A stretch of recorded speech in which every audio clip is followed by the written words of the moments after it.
요한복음 9장 1절에서 12절 말씀, 페이지 161페이지가 됩니다. 예수께서 길 가실 때 날때부터 소경된 사람을 보신지라. 제자들이 물어 가로되 랍비여, 이 사람이 소경으로 난 것이로 인함이 오니이까? 자기 오니이까 그 부모 오니이까? 예수께서 대답하시되 이 사람이나 그 부모가 죄를 범한 것이 아니라 그에게서 하나님의 하시는 일을 나타내고자 하심이니라. 때가 아직 낮음에 나를 보내신 이의 일을 우리가 하여야 하리라. 밤이 오리니 그때는 아무도 일할 수 없느니라. 내가 세상에 있는 동안에는 세상의 빛이로다.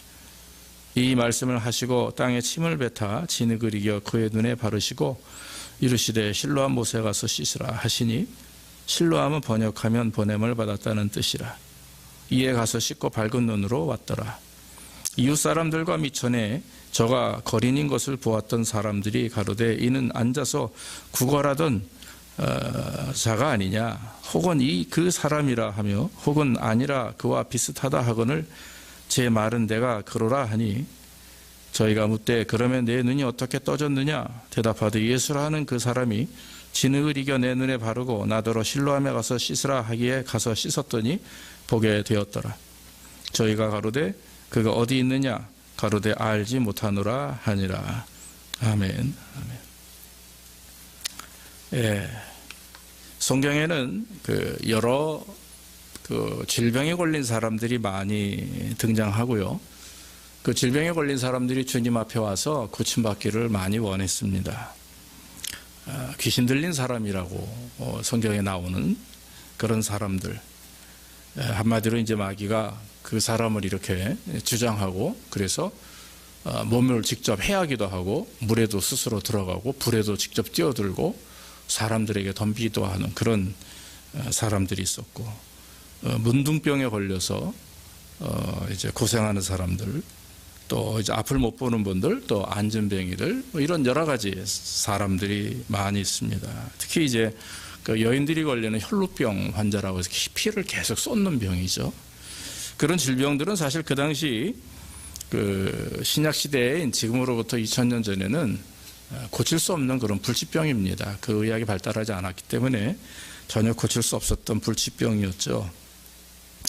그런데 이제 문제는 유대인들의 시각이 문제입니다. 그런 사람들에 대해서 굉장히 질타를 하고 시선을 주기 때문에 그런 불치병에 걸린 사람들이 가족들이거나 또한 같은 지역 안에서 함께 살 수가 없습니다. 항상 성 밖으로 쫓겨나게 되었던 것이죠. 오늘 본문에 보면은 예수님께서 이제 길을 가실 때 날 때부터 소경된 사람을 만납니다. 이제 선천적인 그런 장애죠. 그러니까 앞을 못 보는 사람인데, 그 사람을 보면서 갑자기 예수님의 제자들이 예수님에게 물어봅니다. 주님, 저 사람이 소경된 이유가 과연 무슨 이유 때문입니까? 자기 죄 때문입니까? 아니면 부모님인 지은 죄 때문입니까? 이렇게 질문하게 되는 거죠. 그때 예수님이 하시는 말씀이 뭡니까? 자기 죄도 아니고 부모님의 죄도 아니고 바로 저 사람을 통해서 하나님이 하시는 일을 보이기 위해서, 드러내기 위해서 하나님께서 저에게 질병을 주셨다라고 이렇게 대답을 한 거죠. 그리고 나서는 예수님께서 소경에게 가가지고 땅에다가 침을 뱉습니다. 기이한 행동이죠. 그리고 나서는 지금 우리가 볼 땐 참 더러운 행동이긴 합니다. 침을 뱉어서 이제 워낙 이스라엘은 아시다시피 온 천지가 다 이제 누런 땅이니까 거기다 이제 침을 뱉어서 흙을 이렇게 진흙같이 만들어가지고 눈에다 이렇게 바르는 겁니다. 그리고 나서는 실로암에 가서 씻으라 하니까 이 소경이 바로 네 하고서는 앞이 안 보이는데도 불구하고 엉금엉금 찾아서 실로암 연못까지 가가지고 눈을 씻고 눈이 밝아졌다 하는 말이죠. 오늘 성경 말씀이 그렇습니다. 우리는 여기서 이제 세 가지 귀한 말씀을 나누게 되는데, 첫째는 뭐냐면 이 질문입니다. 제자들이 예수님께 소경이 된 것이 누구 때문입니까? 그런 질문이죠. 자, 왜 그 제자들이 그런 질문을 했느냐 하면, 그 당시 유대인들의 어떤 생각에는 이런 불치병에 걸린 사람들은 분명히 두 가지가 이유가 있을 것이다. 한 가지 이유는 뭐냐면 아까 말한 대로 자기 죄 때문에 그렇게 되었다라고 하는 생각입니다. 그 이스라엘 유대인들은 그런 생각을 가지고 있습니다. 사람이 언제부터 죄를 지을 수 있느냐라고 하는 질문을 할 때 엄마 뱃속에 모태에 있을 때부터 죄를 지을 수 있다 이렇게 얘기를 합니다. 그래서 이스라엘의 유명한 랍비도 언제부터 악의 영향이 인간을 지배하게 되었느냐라고 하는 질문을 할 때 이 사람은 얘기가 태아가 형성될 때부터다 이렇게 얘기를 합니다. 왜 유대인들이 이 모태에서부터 죄를 지을 수 있느냐라고 생각을 했냐면 창세기 25장 22절에 보면 거기 이 아이들이 야곱과 이제 에서죠. 그의 태속에서 서로 싸우는지라 그가 가로되 이 같으면 내가 어찌할까 하고 가서 여호와께 묻자오되 성경에 나와 있는 말씀을 보고 그대로 인용을 하는 겁니다. 그래서 이 말씀을 근거로 해서 그 당시 랍비들은 사람들이 그 부모님의 엄마의 뱃속에 있을 때부터 죄를 지을 수 있다 이렇게 평가하는 거죠. 또 한 가지는 이제 부모의 죄 때문에라고 이렇게 생각을 합니다. 이것은 왜냐하면 그 당시 이제 제자들에게 이해하기 쉬운 결론인데 지금도 그렇지만 이 부모님들이 특별한 질병을 가지고 있으면 어때요? 자녀들도 비슷한 이제 유전을 갖게 되죠. 그래서 부모님들이 혈압이 높으면 자녀들도 지금 혈압이 높고 뭐 부모가 당뇨가 있으면 자녀들도 당뇨가 있을 경우도 있고 뭐 이런 이제 병들이 참 유전으로 지금은 별거 아닌 것 같지만 옛날에는 굉장히 심각한 질병이었죠. 그러니까 그런 부분들이 이제 유전으로부터 내려오기 때문에 이 하나님을 미워하는 자의 죄를 갚되 아비로부터 아들에게로 3대까지 이르게 한다 하는 구약의 출애굽의 말씀을 또 이 사람들은 가지고 불치병에 걸린 사람들은 분명히 저 사람들은 부모님을 죄를 졌거나 아니면 부모님이 죄를 졌거나 아니면 자기 자신이 큰 죄를 졌기 때문에 저렇게 됐다 이런 생각을 하는 거죠. 그런데 이제 여기서 중요한 부분이 예수님께서 하신 대답입니다. 제자들의 질문에 예수님께서 뭐라고 하십니까? 이 사람이나 그 부모가 죄를 범해서 그런 것이 아니라 하나님의 하시는 일을 그에게 나타내기 위함이라. 때가 아직 낮음에 나를 보내신 이의 일을 우리가 하여야 하리라. 밤이 오리니 그때는 아무도 일할 수 없느니라 그랬어요. 예수님께서 하신 말씀은 저 사람이 저렇게 고통을 받는 이유는 자기 죄나 부모의 죄가 아니다 하는 것이죠. 다시 말하면 저 사람의 고통을 통해서 분명히 하나님께서 하시는 일이 있기 때문이다 라고 하는 것입니다. 여러분 이 말씀은 우리에게 얼마나 큰 은혜가 되는지 모릅니다. 위안이 되죠. 우리가 당하는 고통과 어려움이 있습니다. 우리가 뭐 날 때부터 불치병을 갖고 있는 건 아닙니다만은 종종 우리의 삶 속에 경험하는 그런 어려움들이 있죠. 그런데 우리는 기도하죠. 또 우리는 가끔가다 블레임합니다. 하나님 왜 하필 이런 게 나에게 이런 어려움이 이런 고통이 나에게 오게 하십니까? 그러면서 하나님 앞에 기도하기도 하고 울며불며 매달리기도 하고 합니다. 그런데 여러분 우리 다 알다시피 하나님은 모든 것을 협력하여 선을 이루시는 분입니다. 그 말씀은 뭡니까? 모든 우리가 당하는 일들, 모든 우리가 겪는 일들은 거기에 그리스도인들이기 때문에 하나님의 역사하심이 있다 믿습니까? 하나님의 은혜가 있다라고 하는 거죠. 하나님의 특별한 은혜를 가지고 또 계획을 가지고 우리에게 그렇게 하도록 허락하시는 일이죠. 그렇기 때문에 오늘 여기 이제 소경인데 이 소경이 나을 때부터 소경된 이유는 바로 오늘 예수님을 만난 다음에 세상 사람들이 모두 할 수 없다라고 하는 일을 그 기적을 주님은 만들어내셨어요. 그것이 눈을 뜨는 일이었기 때문에 그 눈을 뜬 것을 보고 사람들이 어떻게 해요? 예수를 믿어요. 예수님을 범상치 않은 부분으로 인정하게 되고 또 예수님을 찾습니다. 그것이 바로 오늘날 하나님이 우리 성도들에게 주시는 질병, 고통, 그 이유가 바로 우리의 죄, 아니면 우리의 부모님이 잘못한 죄, 이런 부분이 아니라 바로 하나님이 우리를 통해서 당신의 뜻을 드러내기 위해서 하나님이 하시는 일이다. 우리 이렇게 믿어야 될 줄로 믿습니다. 사실 우리가 고통 가운데 있다 보면은 종종 그 부정적인 생각을 많이 합니다. 그리고 과거에 많이 얽매이게 되죠. 제자들이 병든 자들을 볼 때 그렇게 판단했듯이 우리도 스스로 엄을 당하게 되면 내가 잘못된 행동들, 과거에 했던 일들 때문에 내가 심판을 받나, 벌을 받나, 이런 두려움에 휩싸이기도 하고 또 미래에 대해서 또 내 현실에 대해서 되게 부정적인 그런 생각들을 하고 낙심할 때가 있습니다. 그런데 여러분, 우리가 믿는 것은 우리는 하나님의 자녀입니다. 할렐루야. 그리고 하나님이 역사하시는 또 하나님의 능력 있는 백성들이기 때문에 과거는 중요치 않습니다. 현재 우리가 당하는 삶의 문제가 이건 분명히 하나님께서 나로 하여금 무엇인가 깊은 뜻을 나타내기 위해서 하시는 일이다, 이렇게 생각을 하고 우리는 늘 믿음으로 주님 바라보며 나가야 될 줄로 믿습니다. 바울이 참 훌륭한 하나님의 종이죠. 이 사람이 감옥에 갇히기도 하고 매를 맞고 죽음 직전에까지 가는 그런 고통을 많이 당합니다. 그런데 빌립보서 1장 12절에 보면 빌립보 성도들에게 제일 먼저 자기를 소개하며 하는 얘기가 뭡니까? 형제들아, 나의 당한 일이 도리어 복음의 진보가 된 줄을 너희가 알기 원하노라 그랬어요. 자, 빌립보서는 감옥에, 로마 감옥에 사도 바울이 갇혀 있을 때 쓴 편지입니다. 그래서 여러분, 그 옥중서신이라고 해서 4개 말씀이 있는데 에베소, 빌립보, 골로새, 그 다음에 빌레몬서예요. 이 4개의 복음의 말씀은 바로 사도 바울이 로마 감옥에서 고통을 당하면서, 감옥에 있으면 여러분 얼마나 힘들어요. 고통당하고 맨날 끌려가고 얻어맞고 그런 삶을 계속 오래 살면서, 그러면서도 그 성도들, 개척한 교회의 성도들의 상황을 너무나 정말 안타깝게 여기고 또 사랑하며 궁금해하며 말씀을 계속 전하는 거예요. 그래서 우리가 에베소나 빌립보, 골로새, 빌레몬서를 보면 다른 복음도 너무나 귀하고 아름답지만 이 말씀들이 굉장히 확신 있게 너희는 이래야 된다라고 하는 그런 간곡한 부탁을 하는 말씀이 나와 있는 거죠. 여러분, 바울의 꿈이 뭔지 아십니까? 바울의 성경에 보면은요, 바울이 그와 같이 복음을 전하면서 감옥에 있으면서도 놓치지 않았던 꿈이 있었어요. 그게 뭐냐면 로마에 가서 복음을 증거하는 일입니다. 여러분, 모든 법은 길은 로마로 통하고 다 그런 말이 있죠. 그렇죠? 네. 그러니까 로마가 그 당시에 세계 중심이었었거든요.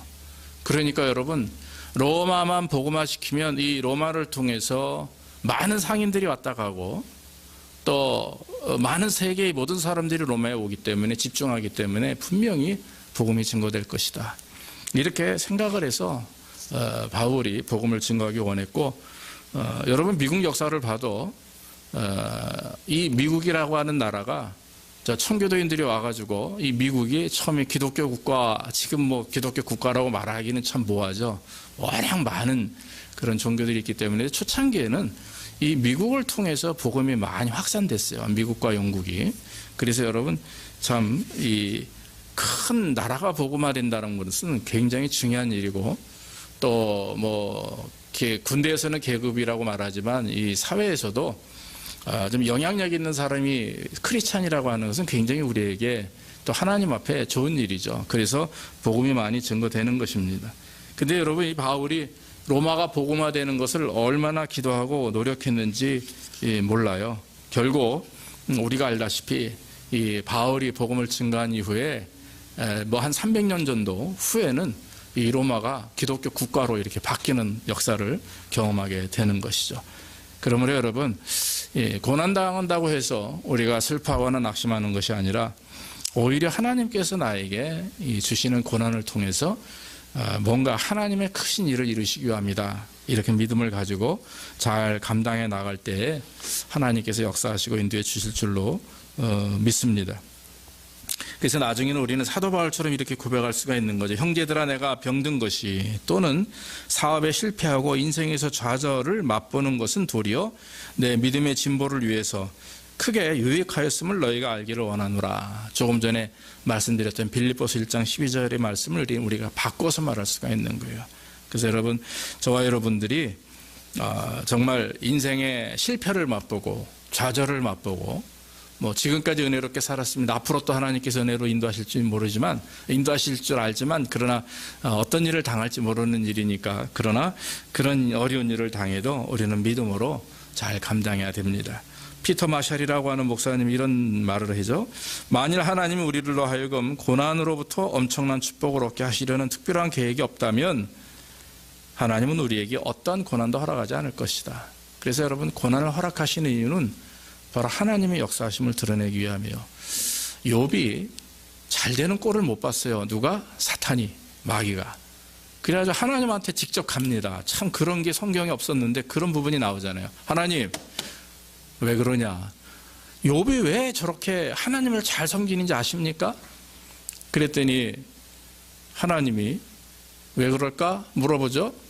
그거 다른 거 아닙니다. 하나님이 너무 큰 복을 주시기 때문에 제가 저 사람이 복을 받은 게 많아서 하나님을 참 섬기는 겁니다.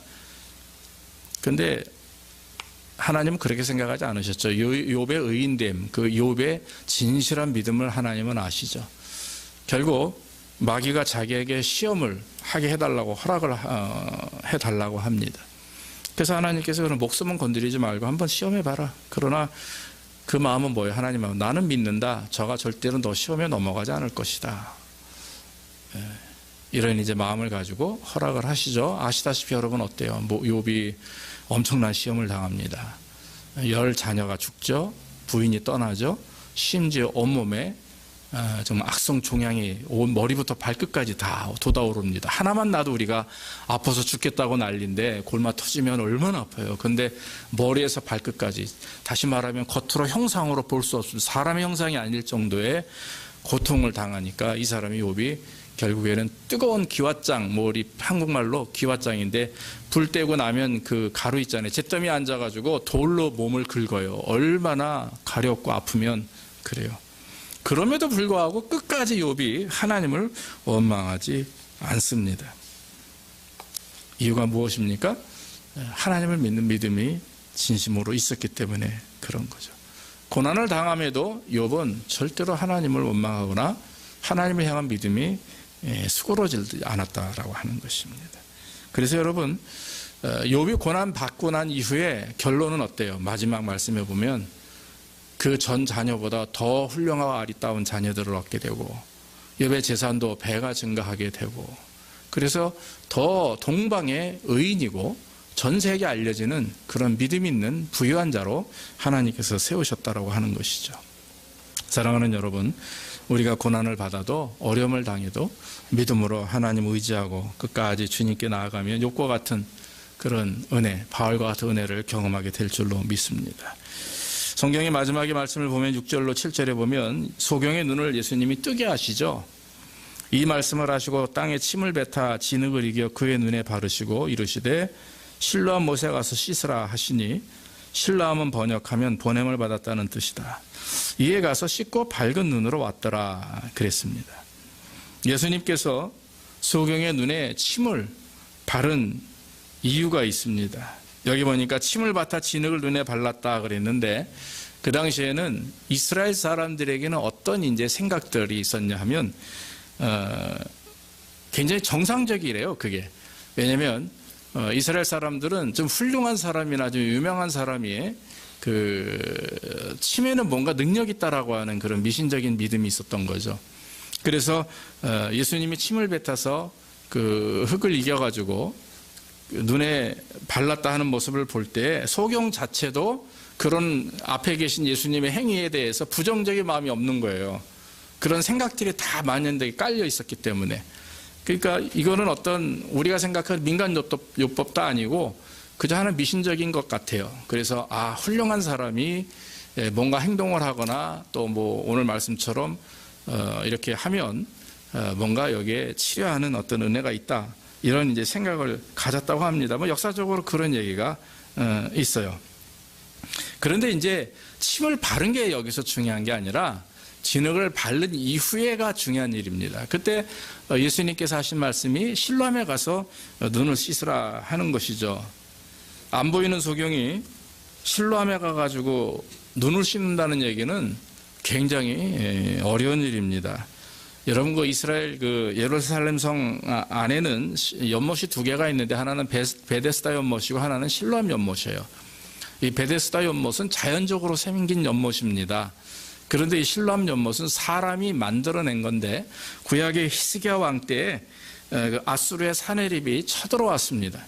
그런데 이제 그럼 성을 보호해야 되기 때문에 그 성 안에 이제 연못이나 이제 물이 없잖아요. 베데스다 연못 하나밖에 없으니까 기온 샘물이라고 하는 물을 땅을 파가지고요, 533m나 되는 긴 터널을 만들어가지고 이 실로암 즉 예루살렘 성 안으로 물을 흘려보내게 한 거예요.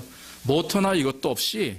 그래서 여러분 성지순례 가보면은 아마 여러분들이 기가 막힐 겁니다. 야, 이게 그 당시 사람들이 이렇게 과학적이었나 할 정도로 굉장히 뛰어난 그런 어떤 그 과학이 있었죠. 그래서 기온샘물이라고 하거든요.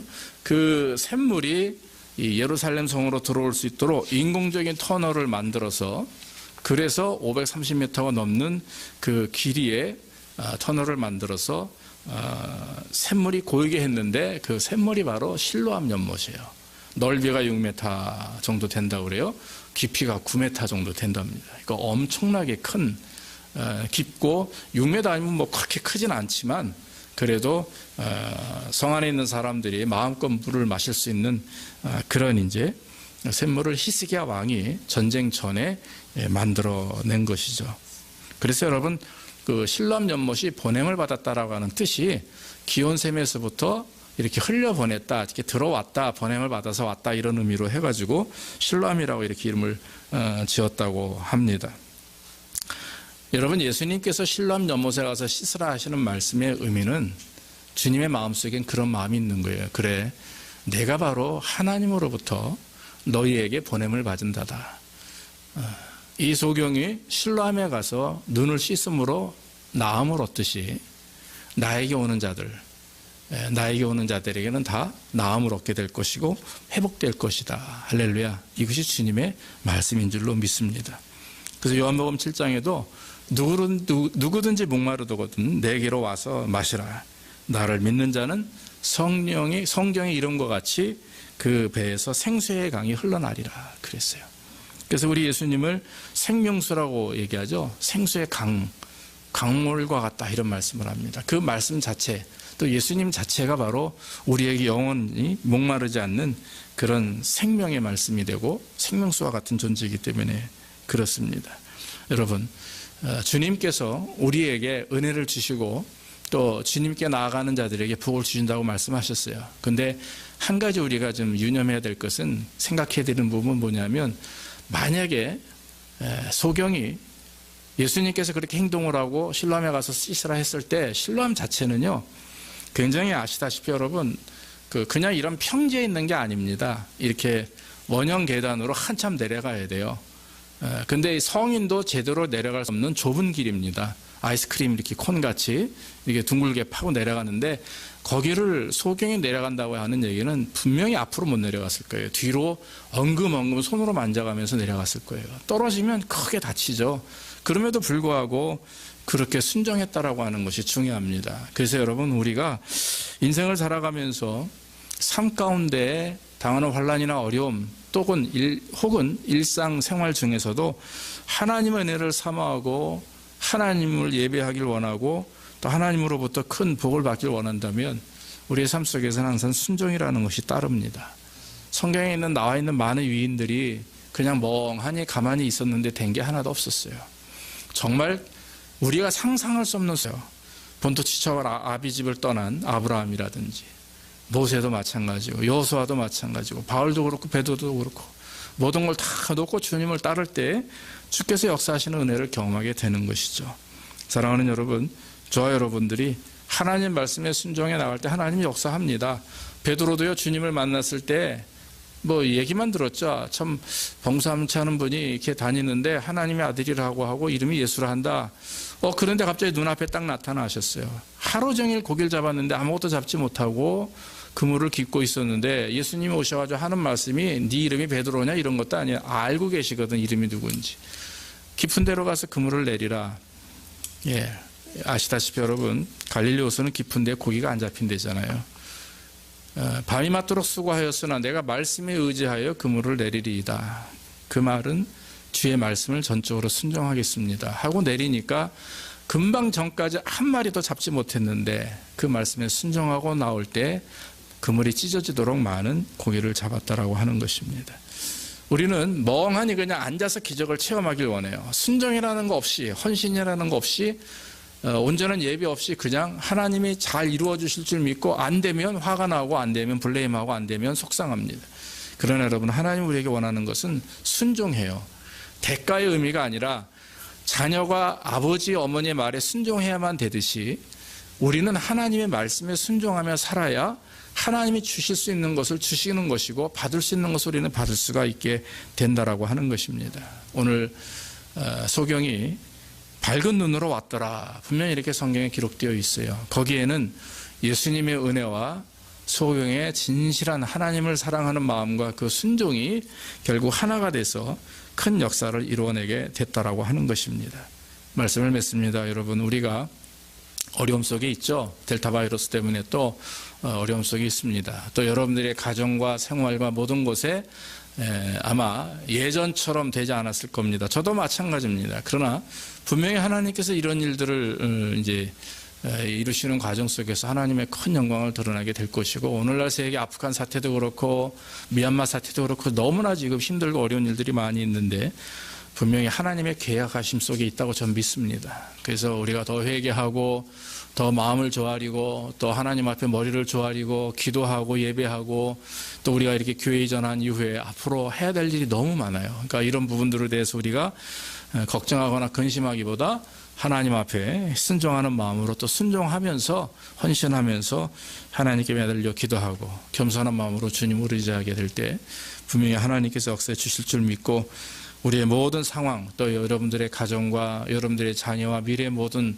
것까지도 주님이 끝까지 책임지시고 인도해 주실 줄로 믿습니다. 이런 역사가 저와 여러분들이 있기를 주의 이름으로 축원합니다.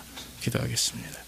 아버지 하나님, 감사합니다. 오늘도 하나님의 말씀 증거하게 하시니 감사하고, 신람 연못에서 참으로 주의 말씀에 순종한 이 소경, 또 하나님 불쌍히 여기고 그 영혼을 치료하시며 당신께서 직접 하늘로부터 내려보내신 실로암과 같은 존재의 힘을 드러내며 온 세상의 모든 사람들을 구원하시고 회복하시고 치유하시길 원하시는 그리스도를 증거할 수 있도록 인도하시니 감사합니다. 말씀대로 하나님, 우리가 늘 주님 의지하며 우리를 치료하기 위해서, 우리를 구원하기 위해서 오신 실로암 되시는 주님을 바라보며 늘 주님 의지하는 마음 있게 하시고, 정말 하나님 환난과 어려움 속에서도 하나님 바라보며 순종할 때 역사하시는 주의 능력을 경험할 수 있도록 주께서 복을 내려 주시옵소서.